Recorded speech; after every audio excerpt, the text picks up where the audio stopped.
বলুন। বুঝতে পারছেন না? নিজের ওয়েটটা দেখছেন না? হ্যাঁ, নিজের ওয়েটটা আমার গাড়িকে খারাপ করবো? এই যে একটা ভদ্র লোক যার ওয়েট 150 কেজি, হ্যাঁ, আবার উনি ওনাকে গাড়িতে তোলার পরে উনি আমাকে বলছেন, ওনাকে আমি ভালো টাকাও করে নিচ্ছি না। বললাম কি আপনি নেবে যান, এমনি চলে ওয়েটটা দেখছি 150 কেজির লোক। এই হচ্ছে এদিকে তাকিয়ে বলুন, ভয় পাচ্ছেন কেন? কোম্পানি জানে আপনি যেগুলো করেন। আপনি কমপ্লেন করুন। আমি কি করব? কমপ্লেন করুন। আমি কমপ্লেন করব? টাকা দে, টাকা দে, কি দেবো? টাকা দে, কি দেবো? টাকা দে, টাকা দেবো? টাকা দে না। Hello Kolkata, hi, this is Sandy. আমি একজন আইটি প্রফেশনাল। আমি একটি অস্ট্রেলিয়ান পাওয়ার কোম্পানির জন্য কাজ করি কলকাতাতেই। আমার বাড়ি লেক টাউন। আর আমি আজকে ভিডিওটা বানাচ্ছি একটি সতর্ক বার্তা হিসেবে। আমি বেশ কয়েকটা দিন ধরে সোশ্যাল মিডিয়াতে একটা ঝড় দেখতে পাচ্ছি, র্যাপিডোকে নিয়ে প্রচুর মাতামাতি চলছে। হ্যাঁ, প্রায় একটি মাস আগে একটি মেয়ে দীঘা থেকে হঠাৎ করে কলকাতায় এসে নেমে তার মনে হলো যে তার বান্ধবীরা গাড়ির ভাড়াটা তার গাড়ির মধ্যে থেকেই তার পার্স থেকে বার করে নিয়েছে। আর এই মোস্ট রিসেন্টলি যেটা হলো, একটি মেয়ে অফিস যাওয়ার সময় দুটি অ্যাপে একই লোকেশনে রাইড বুক করে এক র্যাপিডো রাইডারকে অনেক বাজে ভাষায় কথা বলে থাকে এবং অকারণে ব্যাকরণগুলো নষ্ট করাতে তার আজকের দিনে অনেক কিছু ক্ষতি হয়ে যাচ্ছে। তার ঘরের ভেতরে পারলে লোকেরা ঢুকে যাচ্ছে।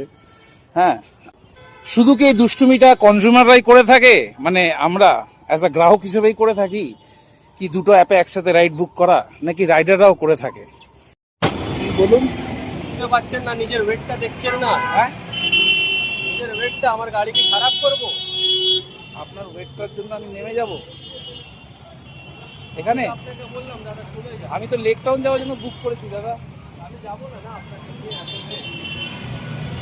এদিকে তাকিয়ে বলুন, ভয় পাচ্ছেন কেন? কোম্পানি জানে আপনি যেগুলো করেন। আপনি কমপ্লেন করুন। আমি কি করব? কমপ্লেন করুন। আমি কমপ্লেন করব?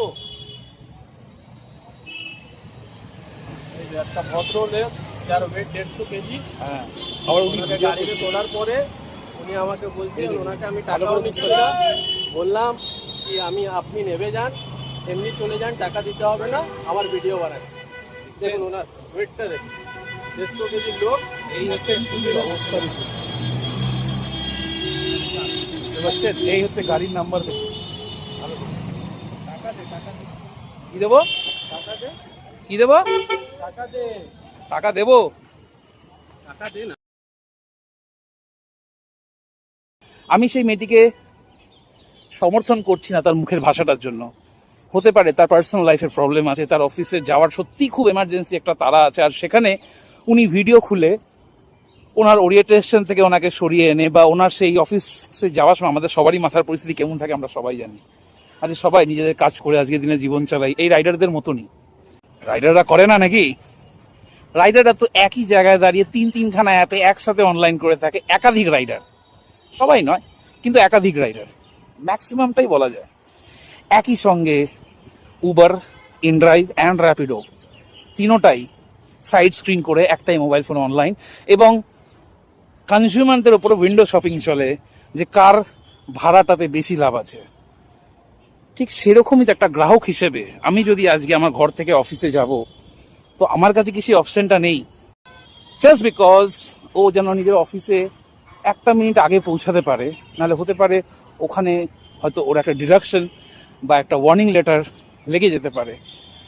আবার অনেক অনেক দপ্তর আছে যেখানে গ্রেস টাইম থাকে, অ্যাটেন্ডেন্স থেকে টাকা কাটা হয়।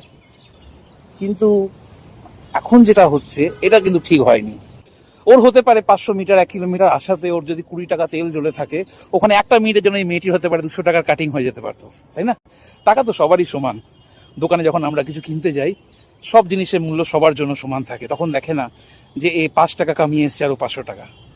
এর জন্য তো দল বেঁধে ইউনিয়ন নিয়ে তার বাড়িতে ঢুকে যাওয়ারও দরকার নেই। সব রকম খারাপ লাগা ভালো লাগা নিয়ে আমরা অফিসে যাওয়া আসা করে থাকি।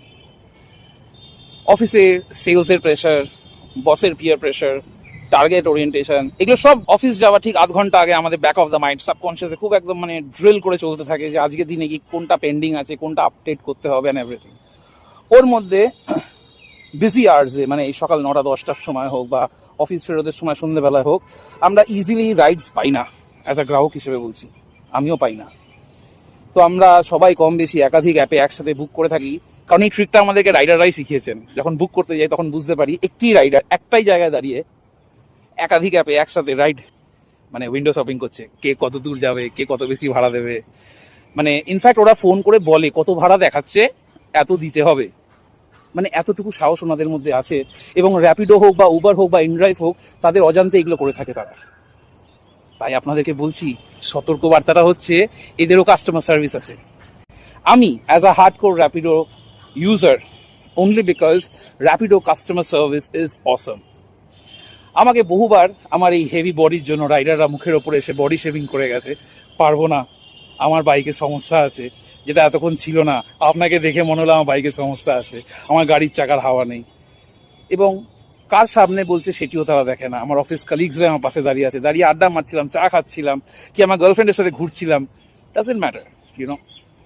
সো এটা তো কিছুই না, মানে রীতিমতো সামনে এসে দাঁড়িয়ে মুখের ওপরে বলে কত দেখাচ্ছে, আচ্ছা ওখান থেকে তুমি ফেরত আসবো, যেরকম আজকে হয়েছে আমার সাথে। বলছে 13 কিলোমিটার দেখাচ্ছে, তো ওটা আপনাকে 150 টাকা দিতে হবে বা 130 টাকা দিতে হবে, যেটা 100 টাকা দেখাচ্ছে। তো আমি জানি, আমি এটা বহুবার করেছি, আমার কাছে বহু রেকর্ডিং আছে কাস্টমার সার্ভিসে এবং এদের কনভারসেশনেরও উইথ স্ক্রিন রেকর্ডিং আমি আজকে শেয়ার করতে চাইছি আপনাদের সাথে, কারণ এগুলো আপনাদেরও জানা উচিত। কিন্তু একটা কথা অবশ্যই বলতে চাই, এই সেকেন্ড মেয়েটির দোষটা ছিল দ্য রাইট টু চুজ, যেটা সেই রাইডারটি এক্সাজারেট করে আজকে এত অবধি নিয়ে এসছে, বা তাকে সেই সময় প্রভোগ করে টেম্পট করে তার মুখ থেকে অকারণে ব্যাকরণগুলো বার করে আজকে তার এই দশা করে দিয়েছে। কারণ আমি এটা এই জন্য বলছি, আপনি জানি এই নিয়ে আপনারা অনেকে অনেক কিছু বলবেন বা লিখবেন হতে পারে কমেন্টে, but I do understand the right of speech for and against both, তাই না? আমার সাথে হয় যে আমি অনেকক্ষণ ধরে র্যাপিডোতে বুক করে আছি, সার্চিং চলে যাচ্ছে, আমি কিছু করার নেই, কারণ আমি একজন খুব হার্ডকোর র্যাপিডো রাইডার। আমি অন্য কোনো অ্যাপ পছন্দ করি না এই কারণেই, কারণ র্যাপিডোর কাস্টমার সার্ভিসটা খুব ভালো। রাইডাররা যেরকমই হোক না কেন, 10টার মধ্যে 2টো দুষ্ট হতে পারে, কিন্তু কাস্টমার সার্ভিসটা এত ভালো হওয়াতেই হতে পারে 10টার মধ্যে থেকে 2টো। কারণ ইনড্রাইভ আর উবারে তো একদমই খারাপ, না বললেই চলে, ওখানে কোনো কাস্টমার সার্ভিসই নেই। কিন্তু এই কাস্টমার সার্ভিস অফ র্যাপিডোটা অনেকে জানে না। অনেক গ্রাহক আমার মতো ভুক্তভোগী ওয়েটিং করে থেকে রাইডার মুখের ওপরে এসে বলে আমি যেতে পারবো না, আমি ওভারওয়েট, ঠিক আছে। এর জন্য অনেক রাইডার আমার মুখের উপরে বডি শেমিং করে ক্যান্সেল করে দেয়, আমার অফিস কালিগসের সামনে করে দেয়। আমি এই নিয়েও রিপোর্ট করেছি, আর তার জন্য আমি বেনিফিটেড হয়েছি। আমাকে ইমিডিয়েট গাড়ি করে দেওয়া হয় র্যাপিডো থেকে, এবং সেই ব্যক্তিটির আইডি ব্যান করে দেওয়া হয়। আপনার যদি একবার আইডি ব্যান্ড হয়ে যায়, তাহলে হতে পারে আপনি আর সেই অ্যাপটাতে জীবনে কোনোদিন আপনি আর আইডেন্টিটি পাবেন না কাজ করার মতো। আজকে র্যাপিডো যদি আপনাকে একটা প্ল্যাটফর্ম দিচ্ছে নিজের ব্র্যান্ড নেমটা ইউজ করে আপনার সংসারটা চালানোর মতো, তাহলে আপনারও তো অধিকার নেই যে অন্য মানুষের জীবনযাপনের মাঝে আসার। এটা তো ঠিক নয়। আপনার 5 টাকা আঘাত হয়েছে বলে আপনি ওনার 5 বছরের চাকরি খেয়ে নিতে পারেন, তাই না? পারলে এটা নিয়ে কমেন্ট করবেন না। দিনে 2 থেকে 3 বার র্যাপিডো ইউজ করে থাকে, এবং আমি শুধুমাত্র র্যাপিডো ইউজ করি, কারণ ইনড্রাইভ আর ওই উবার দুটোর মধ্যে একটাও সার্ভিস ঠিক নয়। র্যাপিডো আমার এর জন্য ভালো লাগে, কারণ Rapido customer service is very professional. কিন্তু আজকে এই ভিডিওটা বানানোর মেন কারণ হচ্ছে এটাই, যে আমার মতো অনেকেই ভুক্তভোগী এই র্যাপিডো রাইডারদের হাতে চোখের সামনে এসে ক্যান্সেল করে দেওয়া, বা মুখের ওপরে এখনো সাহস করে ভাড়া চেয়ে যাওয়া, যেটাতে ওদের কোম্পানি মানে র্যাপিডো কাস্টমার সার্ভিস যদি জানতে পারে, ওদের আইডি পার্মানেন্টলি ব্যান্ড হয়ে যেতে পারে। এখন র্যাপিডোতে আইডি পাওয়া অ্যাজ আ রাইডার হিসেবে এত সহজ নয়। ওখানে ওদেরকে বায়োমেট্রিক লাগে, ওদের ফেস রিকগনিশন লাগে, ওদের রেটিনা টেস্ট হয়, তবে একটা আইডি হয়। একটা ইমেল অ্যাড্রেস বা একটা phone number is not enough. Daily office যাওয়া আসা বা রেগুলার পারপাসে আমি খুব একটা বাসে ট্রামে, আমার গরম লাগে বলে আমি একটুখানি গায়ে হাওয়া লাগিয়ে বাইকের পেছনে বসে ঘুরতে পছন্দ করি। তো আমি রাইড তো বুক করি, কিন্তু এরকম প্রচুর কেসেস হয় যেগুলো আমার কাছে এভিডেন্সিয়াল প্রুফ বা recordings and everything is there with me. তো আমি চাই এই বার্তাটা জাস্ট আমার অবধি সীমিত না থাকুক, এটা আরো 5টা গ্রাহকের কাছে যাক। হ্যাঁ, কারণ একটা গ্রাহকের বাড়িতে তোমরা যদি দল বেঁধে গিয়ে মস্তানি করতে পারো, তাহলে অ্যাজ আ গ্রাহক হিসেবে আমারও মনে হয় আর 5টা গ্রাহককে সতর্ক করে দেওয়া, the consumers also hold certain rights. Okay, আমি এই ভিডিওটাতে খুব সুন্দরভাবে রেকর্ডিং সহ অডিও এবং ভিডিও আপনাদেরকে জানাতে চলেছি। ধৈর্য ধরে দেখবেন। আশা করি সবাই কিন্তু অনেক কিছু নতুন জানতে পারবেন, যেটা আপনার অ্যাজ আ র্যাপিডো গ্রাহক হিসেবে জানা উচিত। আমি সব বার্তা যেগুলো আপনাদের জানার দরকার আমি এই ভিডিওতে আগে ফলো আপ করছি, শেষ অবধি দেখবেন। The last person to see till the end will be the highest benefited. Thank you, see ya. বলুন। বুঝতে পারছেন না? নিজের ওয়েটটা দেখছেন না? হ্যাঁ, নিজের ওয়েটটা আমার গাড়ি কি খারাপ করবো? আপনার ওয়েটটার জন্য আমি নেমে যাব এখানে? আপনাকে বললাম দাদা চলে যান। আমি তো লেক টাউন যাওয়ার জন্য বুক করেছি দাদা। আমি যাবো না, না আপনাকে নিয়ে আসবো। এদিকে তাকিয়ে বলুন, ভয় পাচ্ছেন কেন? কোম্পানি জানে আপনি যেগুলো করেন। আপনি কমপ্লেন করুন। আমি কি করব? কমপ্লেন করুন। আমি কমপ্লেন করব? এই যে একটা ভদ্রলোক যার ওয়েট 150 কেজি, হ্যাঁ, আবার উনি ওনাকে গাড়িতে তোলার পরে উনি আমাকে বলছেন, এই দেখুন, ওনাকে আমি ভালো টাকাও করে নিচ্ছি না। বললাম কি আপনি নেবে যান, এমনি চলে যান, টাকা দিতে হবে না, আমার ভিডিও বানাচ্ছি। দেখুন ওনার ওয়েটটা দেখুন, 150 কেজির লোক। এই হচ্ছে স্কুলের অবস্থা। দেখুন, বুঝতে পারছেন? এই হচ্ছে গাড়ির নাম্বার। দেখুন, টাকা দে, টাকা দে, কি দেবো? টাকা দে, কি দেবো? টাকা দে, টাকা দেবো? টাকা দে না। গ্রাহক তো ভুল করেছে অকারণে ব্যাকরণ নষ্ট করে। আপনারা কি ভুল করেন আমরা কি জানি না?